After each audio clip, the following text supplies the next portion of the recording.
Welcome to the show. This is The Adults Are Talking, and today we're talking about artificial intelligence. Ooh, AI. Yeah, we're talking about what AI is doing to us. And I want to lead in with this wonderful story that I found. I want to get your first reaction. Now, you have not heard this story yet, right, Deb? No, I have no idea what you're about to tell me about. Okay. So, where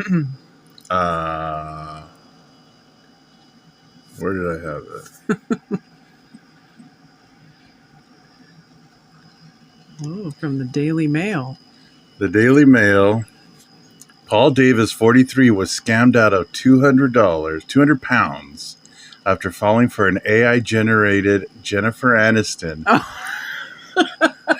who sent him fake love messages and asked for money. Oh my goodness. And if you look at this guy, he totally looks like Jennifer Aniston would fall for him, right? Oh yeah.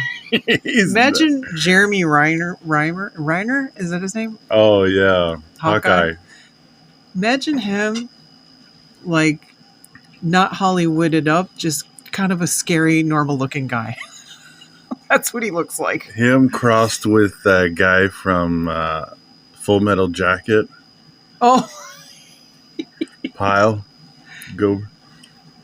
So that's what's happening with AI. People are using AI and deepfake to create deepfakes and trick people with them. scamming. Now, this is a situation where someone scammed someone else, or fooled someone else. But, AI, we were just reading about this, AI is being used on ourselves to kind of trick ourselves into thinking we're in a relationship.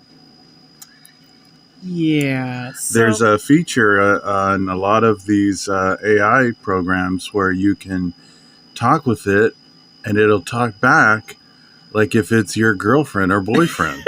I've seen that. You've showed me those features. We were just like looking at, because we use AI to do just like normal people, just doing a deeper dive on certain subjects to get more information. And then it has these other things you can go in another direction. And yeah, I have a best friend or a girlfriend or boyfriend. Well, we were watching, what happened was we were watching the comment section with Reagan, and she was talking about a guy who was interviewed who proposed to his AI girlfriend. Yeah.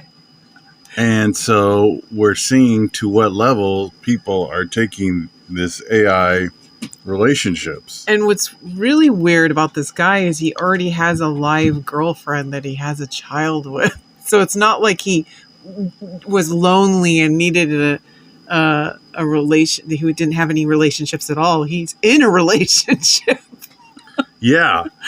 Now, my point was that, having relationship simulations is not really anything new. Yeah. There's at the very beginning we had books, Yeah. Now books don't talk back like AI does, but No, but it puts you in a fantasy world. right. It's like the old version of what is it, virtual reality? It's in your own head though. Right. I mean, romance novels, people dive into those and then they're their heads in the story, and they think they're, that person, they're living vicariously through that character. Yeah. Later on, as technology has advanced, there's devices that simulate, certain aspects of a relationship. And then even going way, way back, there's prostitution. Yeah. Where, someone is pretending to be your lover for the night. Yeah. So not quite the same thing, but it's being used kind of for the same thing. And so I don't think it's anything new that we've used something to simulate a relationship. But there should be some lines to cross where borders into mental illness or craziness or getting scammed, you know? Right. I mean, like anything, there are very extreme toxic versions of it. I mean, we don't even have to talk about AI. There's this guy who fell in love with his car. Not like the way you and I love our cars. Okay. This guy was in love with his car. I mean, That's would nutty. kiss his car Ooh. and gave it a name and would just, do stuff with his Car? car. Yeah. That's really weird. So if you want to talk about mental illness, well, I mean, there's that movie about what is it, Lars and his girlfriend or something. It's a guy who right. acts like his blow up doll is like his real girlfriend, and they Right. get married or And whatever. there's that whole other, At least that's like a blow up doll, not like a total like a car. Come on, that's now, really like it or not, I mean, these things are used by people, and I think I would even argue that in some cases, it helps people get by. yeah. So, I mean, I don't think it's right for someone who's already in a relationship to be proposing to their AI yeah. and to be carrying on that way. But I mean, wouldn't this help some of those lonely people who go to very bad extremes of trying to seek companionship? I mean, just look at all these cases that are coming up about school teachers, Oh, unhappy and lonely school teachers who are, engaging in relationships with their students, underage students. yeah, and it's like you could kind of maybe wrap your head around like a high school because those get into adult ages, but these are like middle school kids, like prepubescent. Like, Yeah, it's there's just some sick. serious mental It's- stuff going on. And who knows, maybe if they were to use these kind of things AI tools. before it gets to that, because a lot of this comes from desperation. I would imagine, being in an unhappy relationship or being alone. Well, I think of a useful way. Another useful way is if you're an elderly person and your kids don't visit as much, or you can't get out, you're kind of a shut-in. Then AI can be used as some sort of a healthy companion, so you're not completely all alone. Right. Now, don't get me wrong. Some of these people are just really messed up in the head. So Yeah, I'm not trying to, Yeah. give that a pass. But I'm just saying some of these people are out there that are really lonely and seek companionship. I don't know. I think this could be a useful tool for them. Yeah.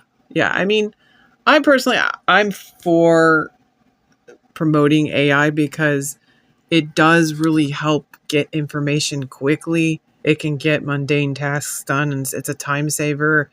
I don't work a regular office job, but I can imagine how great it would be to have at work, or if you're at home and you need to put together lists of things getting done or shopping lists, things like that, and get the things ordered. Right. I mean, it's very useful.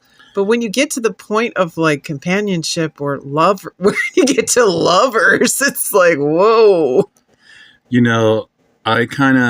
a lot of people who are against AI, and I understand it, but I mean, it's inevitable.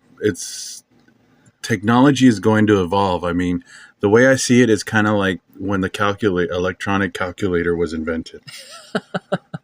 Okay.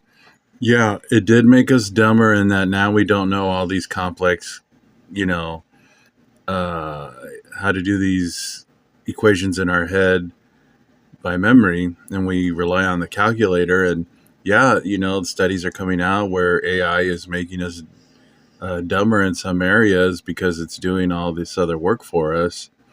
But that's where the person has to just learn how to balance this as well, because it's inevitable that technology is going to evolve, and we're going to keep developing systems and technologies that are going to do things for us. Well, I think you said it right there.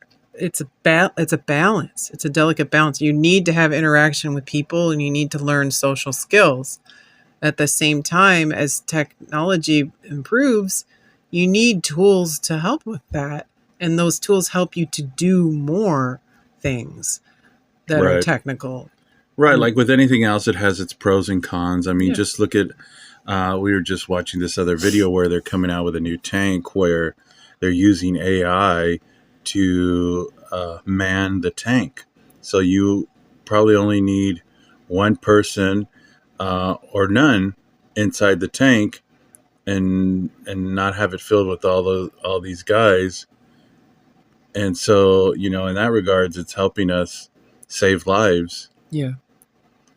But I don't know what Yeah, the but it future can't. holds. But AI can't replace a friendship. It can't replace a spouse. It can't replace kids. There's certain things it just can't do. It has its limitations. Right. And when you try to force it to do that, it just gets weird. And that's where the mental illness can downward spiral into an abyss, Right. So, I mean, we can go on and on and on about this. There's a lot to be talked about here, but let us know what you think about AI. Is it the way of the future or a way of destruction? Don't forget to like and subscribe. And thanks for listening.